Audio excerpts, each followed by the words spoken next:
For my next trick, I will need the help of the two jokers here. And I'm just going to place them, let's say, right here on the table so you can see them, the whole entire time, right? So, right here. However, for this trick, I need a shuffle pack of playing cards. And for this effect, I need you to select a card. So please call out stop. Here, are you sure? Perfect. Please memorize this card over here. In this case, we would have here the Queen of Clubs.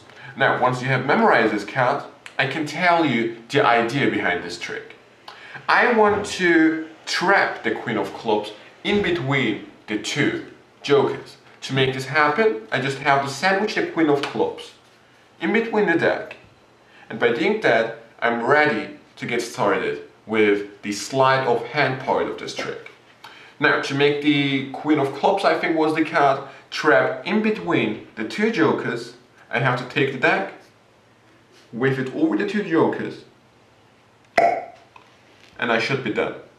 If I now spread the cards, you should be able to see that the Queen of Clubs is sandwiched in between two facing down cards. And yes, I told you that I would use sleight of hand, because right over here I have the two jokers. And yes, I know what you're thinking. Which cards do I have over here? Now these three cards, yes, these three cards are in fact the other three queens. So here is the explanation for this effect.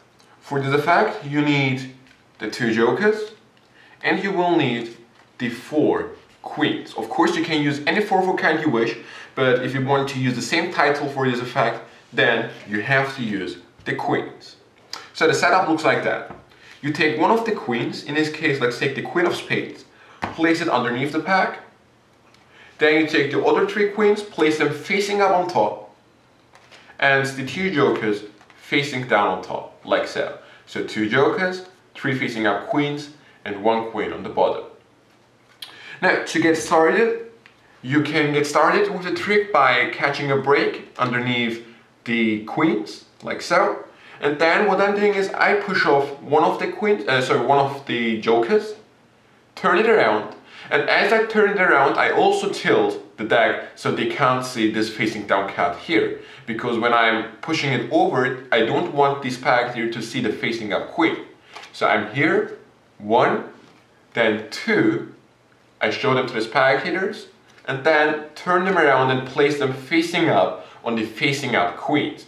And since the deck is tilted, the spectator is actually not able to see these queens over here. Okay? So one more time very quick. 1, 2. And then place them back to the top facing up. Now I push off the first one and I tell the spectator that I'm going to place the jokers right over here. And what I'm doing is basically I take the first joker, I place it on top of this block here, okay, so I have a break underneath the joker and the queens, and I turn over all the cards above the break. By doing that, the three queens are going to end up on top and the two jokers facing down underneath them. And now I take the first one and the second one and I just say that these are the jokers, and I'm saying I'm going to place them right over here. And as I'm doing this move, I catch a break underneath the top card, which is a queen too. Now I place one of the cards here on top of the pack. I give the card a little spin so it kind of looks like I'm playing with the cards. And then I say that I'm going to place the two jokers over here. And now I have here actually three cards. That means that I take the cards actually above the break with this card over here. Okay, it's very simple. So you end up here with the three queens. Now, once you're here, you have to force the Queen of Spades to the spectator. Now what I'm doing is I swing cut the top half, catch a break, and I use the riffle force. So please call out stop, and whenever the spectator says stop, I break the cards at the break, and now you don't show this card to the spectator. You show the bottom card to the spectator, take it, and just place it on the table, and now you have to move the bottom pack, which has the two jokers on it, to the top. Okay? Now you show the spectator that the selection is the queen of spades, and as they're looking at it or as they are signing the card, you have to perform the Brownie reversal with the top two cards. If you don't know how to perform it, I'm going to put a link on the screen now so you can click on it and learn the Brownie reversal.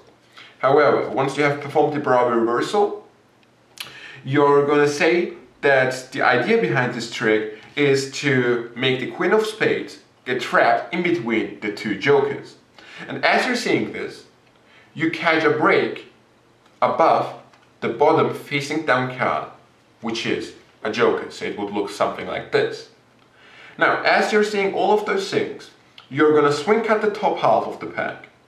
And as you're pointing to the jokers, you're going to drop the card underneath the break, okay, so you have a thumb break now, on top of this pack, okay, and once you have dropped it on top of it, you're going to turn your wrist and point to the jokers, okay? So it sounds complicated, I know, but it is very simple.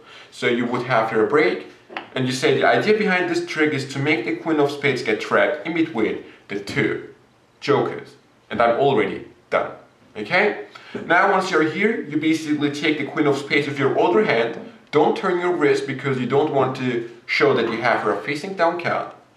Place the queen of spades facing up on here, okay? And then the rest of the pack on top of the selection. And by doing that, the queen of spades is going to be trapped in between the jokers.